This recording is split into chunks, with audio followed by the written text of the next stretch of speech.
Hi, my name is Icorics and he's Kanagusis. And can I just say, dear viewers, he wants me to shut up, but the problem is... Okay, just shut it now. Yeah, hi, I'm I can't Kanagusis. shut up because of the fact that this is a live voiceover session. Okay, yeah, I have so to keep talking because what else is there to do? basically, hi, I'm Icorics. With me, I'm Kanagusis. With me is Icorics. Oh, so you're Icorics now, okay. And sorry, Icorics has just been an absolute temporarily pain in the swap our ass names this around whole today, dear time. viewers. I don't know why, but he just decided to on a whim. Icorics has been rather irritating in the past while since we started this call, so that's why I'm That's just getting my natural charm. confused. So anyway, what are we up to now? Yeah, so anyways, our satrap Parsa has rebelled against us and is attacking one of our settlements. So we are relying on just our garrison to defend it. This is not the most ideal settlement format, I feel, for a phalanx type defense, so I think it'd be a little more easily overwhelmed, although I don't recall the outcome of this battle. But We'll just have to keep watching and see what happens then. in typical AI fashion, they start with their cavalry. They are backed by various... Poor AI. I weep for them. I do so with the world's smallest violin, but I weep for them regardless. But yeah, and then the enemy infantry is coming. Their cavalry routes. That's helped. But yes, and here's when we slow down.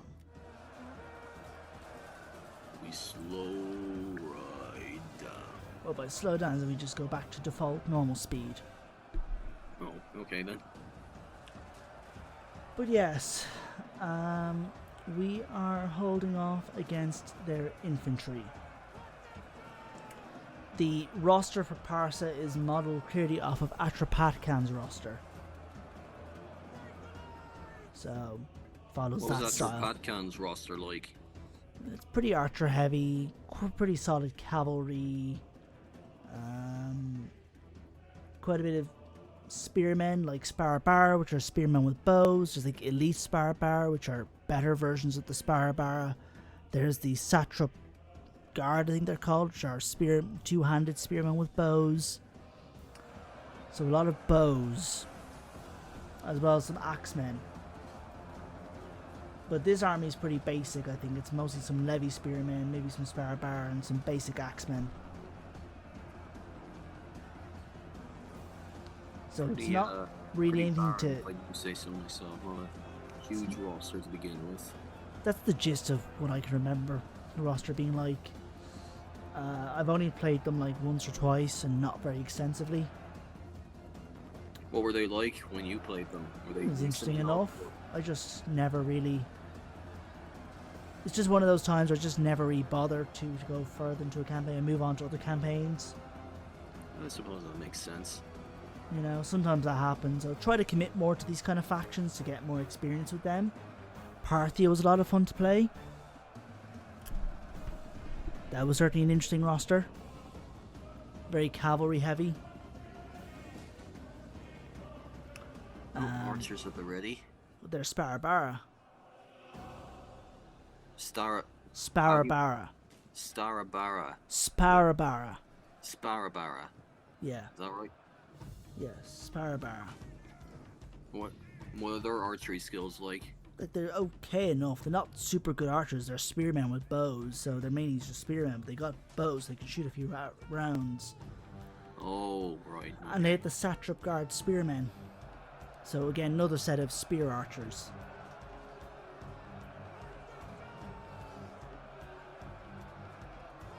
Whereas our garrison is Greek militia, native militia, which are just kind of essentially hoplite-like units with some Greek archers. That's basically what our garrison is. Okay then.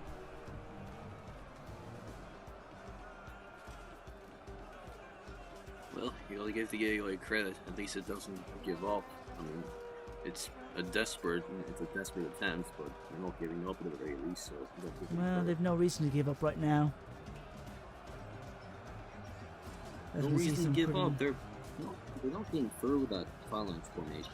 Really Well, they not. can also wear it down. Okay, then that's definitely a point then. Especially they're also shooting arrows at it. You know?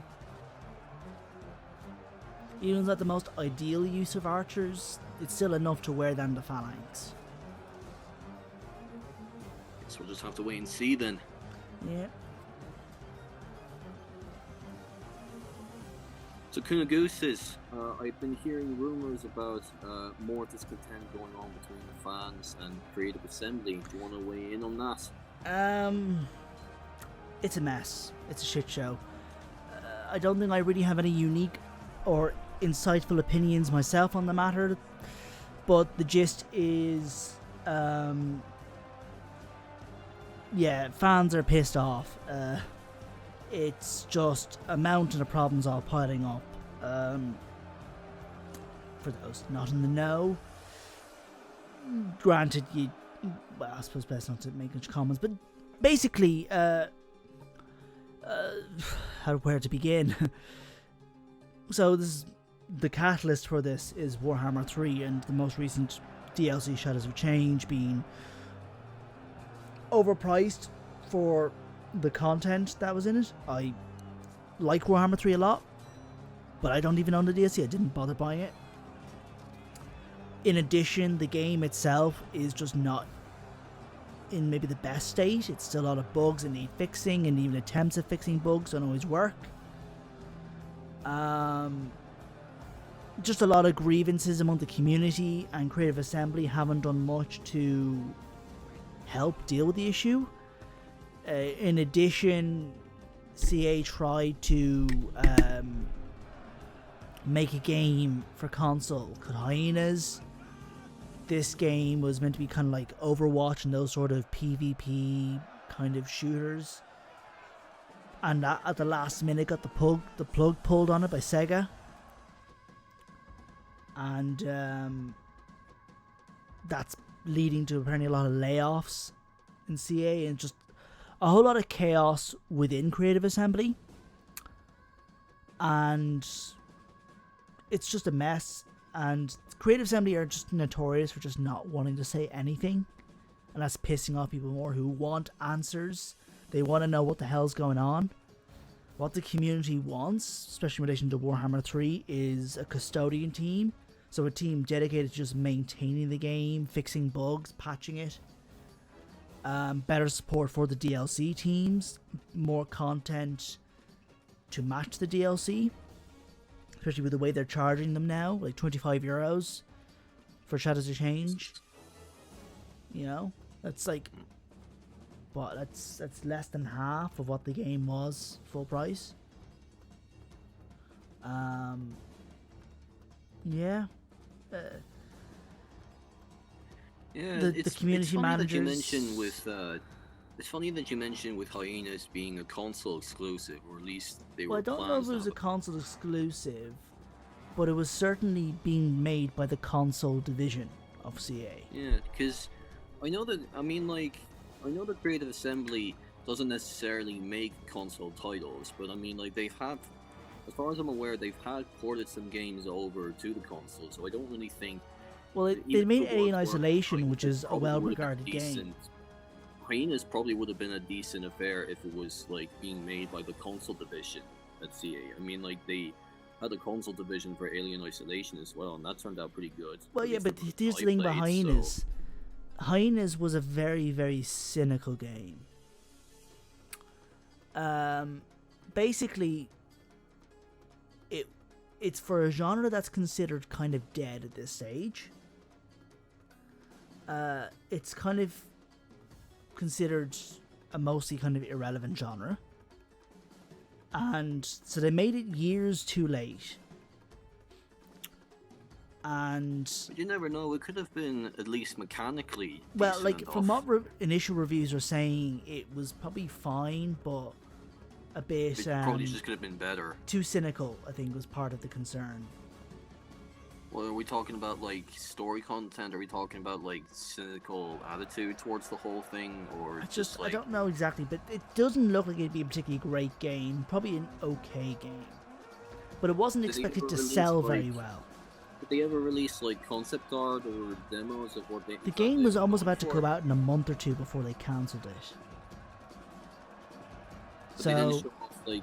there were closed Usually when betas. you have announcements like this, they usually show them off at Yeah, like there game, were some there were game like awards closed or like. betas. I think some gameplay footage to see, and there were some people who had tentative early reviews, but Sega pulled the Review plug. codes or something.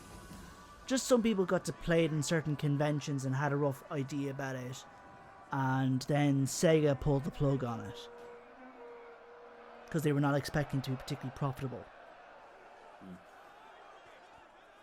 Because again, you're trying to make a game in a genre that's kind of obsolete, you might say, a bit dead at this stage, and it doesn't look to be a particularly great game.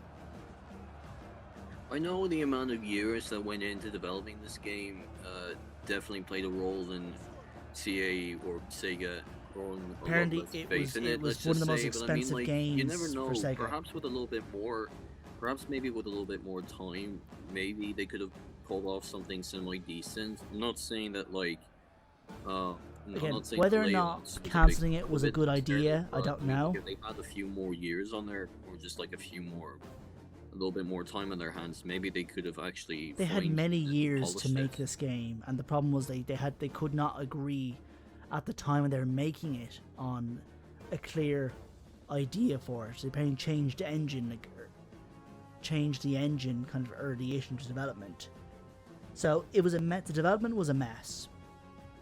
It was in development hell, and it was extremely expensive to make. Apparently, probably the most expensive game for Sega, apparently, and there was not much, I suppose, Sega felt that could justify keeping it going and releasing it. Just probably thought it'd just be a flop, so they decided to pull the plug on it.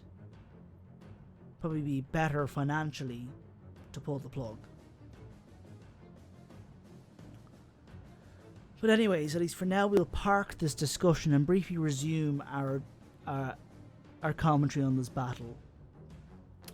So we are just about holding the enemy. It's still a bit unclear what the verdict is going to be, although I'm not sure if I like the odds here at the moment. Our phalanx is still it's holding, but just out about. well enough. It's just about holding, but unfortunately our troops that we've moved around to try and hit the enemy in the rear are bogged down fighting other enemy troops. So, unfortunately, the ideal thing with the phalanx is hammer and anvil. I talked about this before, hammer and anvil. Unfortunately, though, our hammer is bogged down, and our anvil is struggling. Though, as we're seeing here now, our anvil is starting to fold. Ouch. So yeah, I don't think this battle's going to go well for us, as I had a feeling it wouldn't. Well, bollocks. See, the difficulty here is you don't have a great anvil for a lot of these garrisons. Not a great anvil, I suppose, yes, but not a great hammer. Why not? It's just Do we the just nature not of the have access design. to it yet? Garrisons are the best, I suppose, natural hammer for a garrison army. Greek nature is probably the cavalry, but you only really get those in like reasonably leveled military buildings and stuff. And we just don't really have access to Not that in this building, not in this settlement at least. Nothing that gave us any cavalry. So it was just phalanx and archers. Whereabouts would we usually get that kind of resource? Just build the military recruitment buildings, and they get them to a reasonable level. You'd probably get some sort of at least a unit or two of cavalry in the garrison. But this is like a far off settlement in Asia, in broadly Asia. So I probably saw no need to build a military recruitment building there. It probably wasn't a major war front. Again, I wouldn't have fully expected Parsa to betray me here. That's the point here. This is a satrap of mine rebelling against me. And yeah, a costly enemy victory.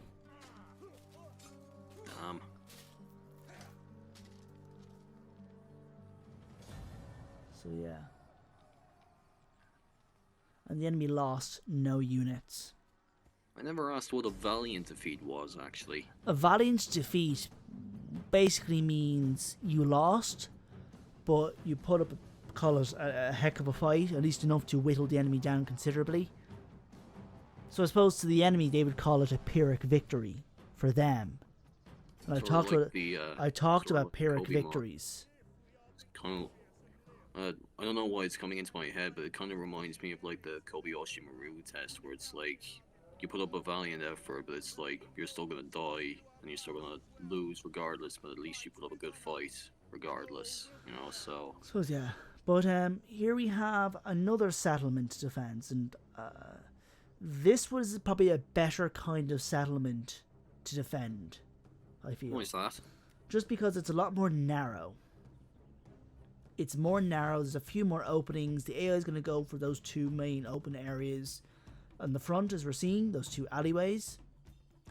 I mean, like it's still not exactly heavily defended. Let's just say It's a simple like settlement, but the key idea here is we have two narrow areas. So the enemy army is going to be divided mostly in two, going through these two narrow choke points. With a decent enough anvil, and our troops are a decent enough anvil here, they can hold, and I don't need as many men to hold.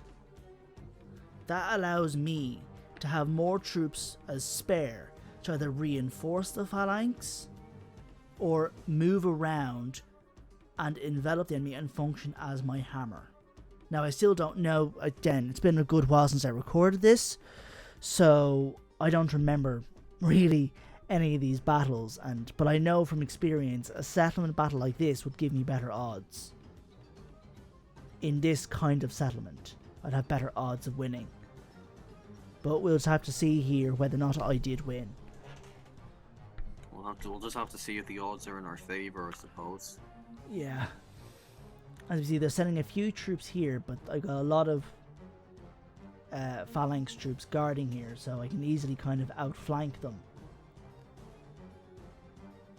They're trying to split their forces to keep both sides busy, but they don't have enough to really kind of hold us too much.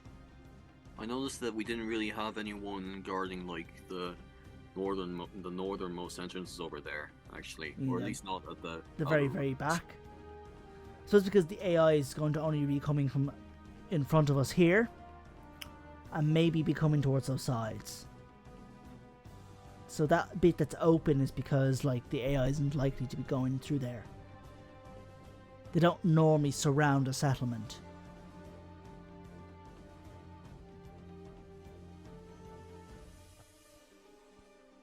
Yeah. So we have this on fast forward a bit. Looks to be a pretty longish battle if I'm seeing the timer. Yeah. But we're doing our best and we're trying to fend off the enemy here. Who are we up against exactly? It's Parsa again. It's a different army from Parsa. Oh, right, okay. Well, if it's slightly different, then I mean, like similar composition, but it's just it's a separate army to the one that attacked the other settlement there. No, all right then. But yeah. Yeah, so our hoplites will have a mixture of spears, but they also have swords, and they'll kind of randomly, the animation will just kind of randomly use one or the other.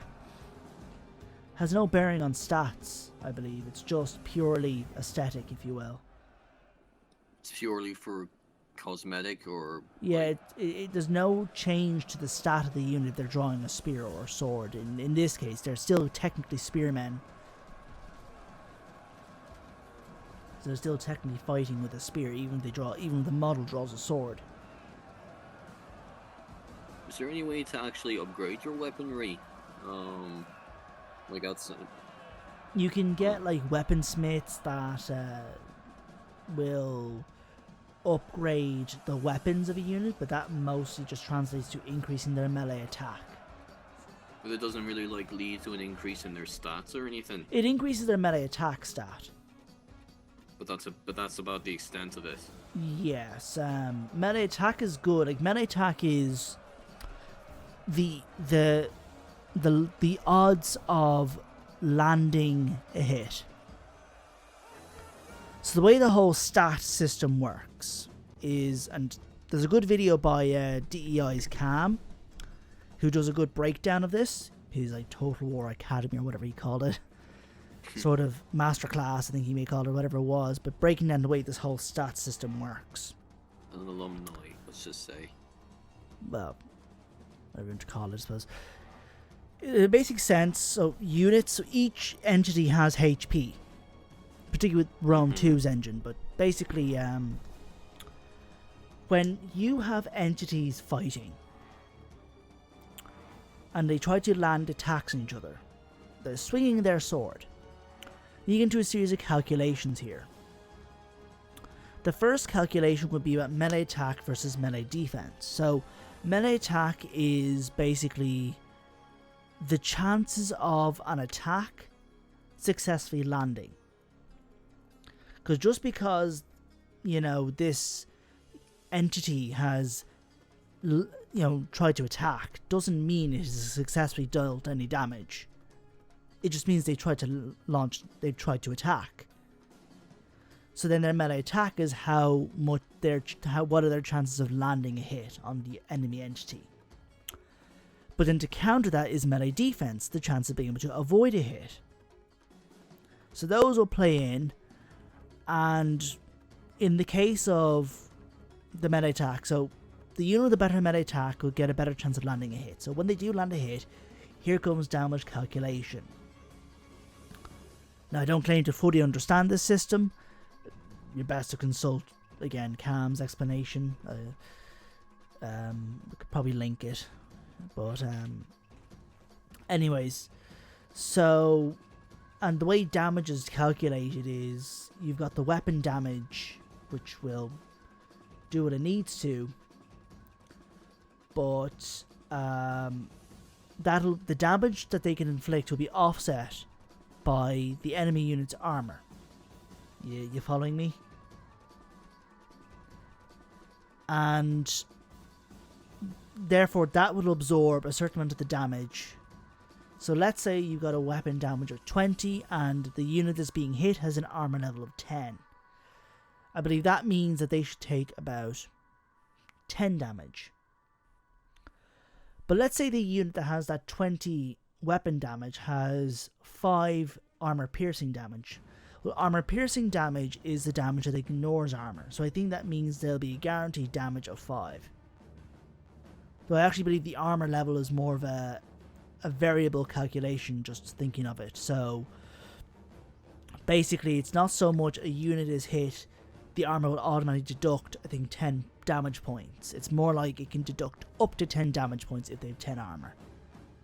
It's kind of a random, I think, calculation from, I guess, maybe 0 to 10, and just randomly decides how much, and then of that, armor piercing would ignore that, and that's guaranteed damage. It's probably a bit complicated, and I don't know if I explained it the best. It's been a while since I saw this video. It sounds, from what you're saying, it sounds almost like, from what I believe, or what I can only believe to be, it's sort of like similar mechanics to like a turn-based RPG game, where it's like, you equip a character with a certain weapon, and you face off against an opponent, and when you attack, you deal the amount of battle damage based on what the stats of the weapon are, or something. It kind of does sound like something you'd find in like a turn-based RPG game. I guess you could look at it that way, except it's all happening in real time. Oh, yeah.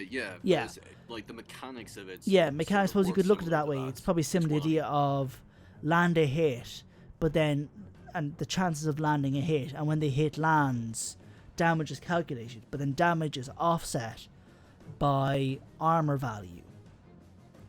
But then that armor value is partially offset by armor piercing. and then that determines the final damage, which will affect the affected unit's HP. So then they'll take certain damage to their HP, but that doesn't mean they will necessarily die. They will die when their HP reaches 0. And that's how it works for each entity. I think Rome 2 introduced the idea of each entity, I think, has its own HP level. I think prior to that, in a unit, all entities just had like 1 HP. Now, I believe Three Kingdoms had some hybrid system that worked really, really well, but it's only been done for Three Kingdoms. Just Three Kingdoms, that's it. Yeah. How come they didn't implement it into the other ones? That's a good question. I don't really know. I suppose part of the reason could be that by the time Three Kingdoms was made, the Warhammers had already been made, so they probably couldn't just completely change the system for the Warhammers. And I suppose... They could have done it as like something... I suppose it probably would have been too messy. Like DLC, perhaps. I don't know. See, it probably would have been too messy to completely change how combat worked in the Warhammers because Three Kingdoms had its system. Especially if you're probably having different teams doing these things. And I think all the subsequent games, like if I think the subsequent games aside from Three Kingdoms or well, Warhammers, has been Troy and Pharaoh, really. Troy is evidently based off of Warhammer 2's engine. Just basically they took Warhammer 2, tweaked it to a certain degree, and kind of went, right, here's Troy's combat system. And then Pharaoh is simply just derived from Troy. Mechanically derived from Troy. So I guess they just haven't made a game that has used, say, Three Kingdoms as a base. Or even the Three Kingdoms combat system as a base. It's only really, at the moment, just probably been the Warhammers as the base, the more recent titles that were not Warhammer related. I remember I first found out about this, I remember it was in the DEI Discord. And Cam was saying how, I think, I don't remember the specifics, but he was saying that Troy's combat wasn't great because it was using the Warhammer type combat engine. And he was saying, like, which works fine for Warhammer, but not really for anything other than that.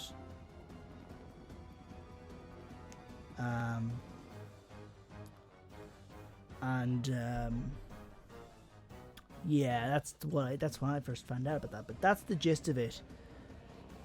Because Cam talked to the whole HP system, and he felt the best system was Three Kingdoms system.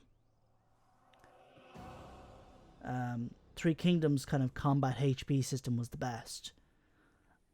The thing about Three Kingdoms was that a lot of people have kind of reflected and go, it's actually meant to be a great game. The problem was just it was poorly handled by CA.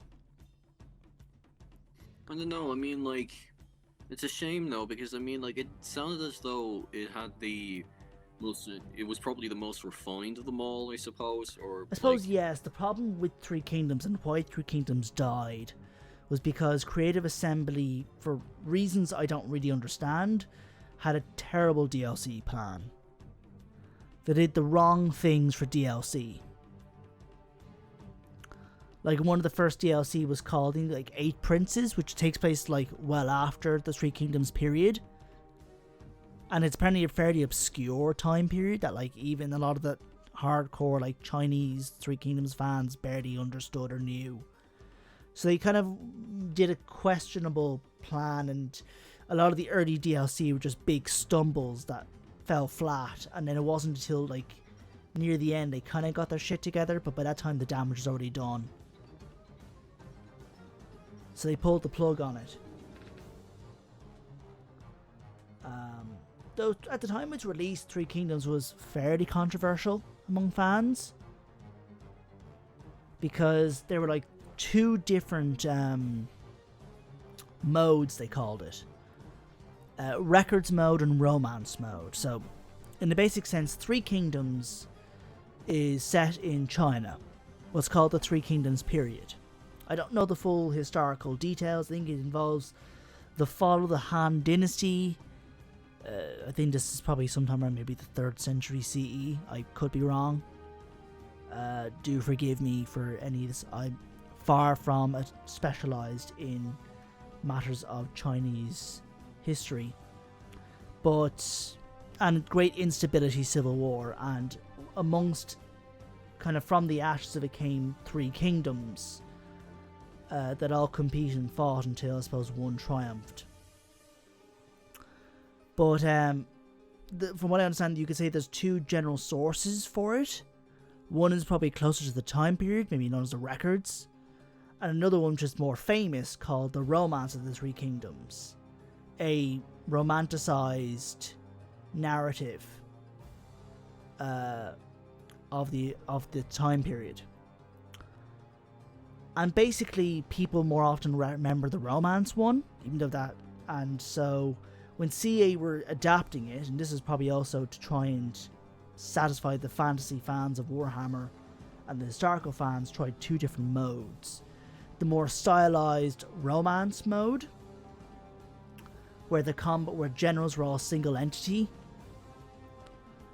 and had like flashy stuff like duels between generals and stuff. And then you had your more grounded records mode, where generals had a bodyguard.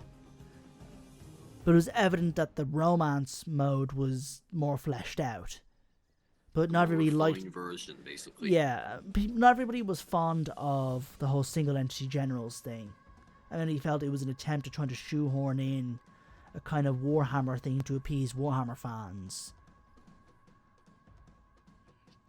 But I kind of felt a bit like, I could kind of see it, but I think there's a degree of, from having a look at some Chinese dramas and the wuxia genres it's called, that hyper stylized combat of like your hero, maybe not as a hero, but let's just call him that for the sake of it, with like a stick is taking on like 50 soldiers and he's hopping and jumping around the place like he's a superhuman, you know, which that's just how it is, you might say.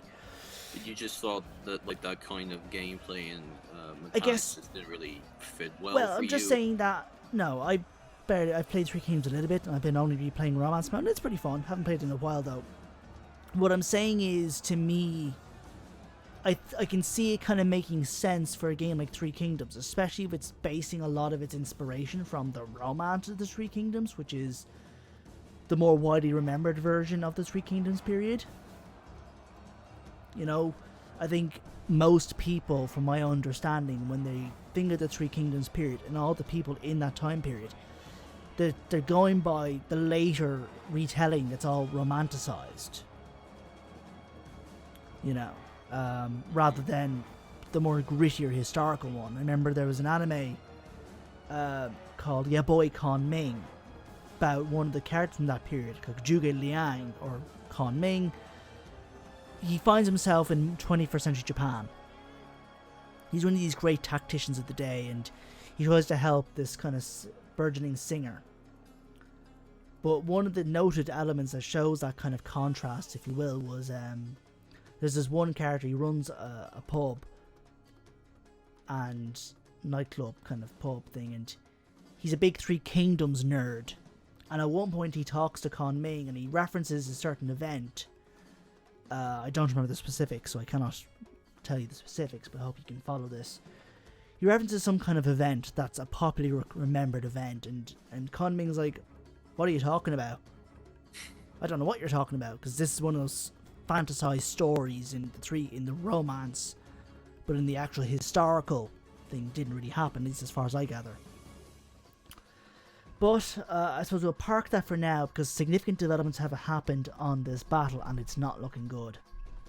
We were just about succeeding, I think, and most of the enemy have broken, but unfortunately a few stragglers came back and forced me to distract my forces, and now we're just crumbling. Ouch. Yeah, a few troops kind of that were routing came back, and then I had to divert. And I had to divert another valiant defeat on our part. Yeah, I had to divert a couple of my reinforcing troops to hold them off, and then my whole thing fell apart. Really bad luck on our end then. Yeah. 'Cause it They're could have catching worked us on all out. sides recently. So yeah, this is a string of defeats in this particular video, unfortunately. But we will get them back.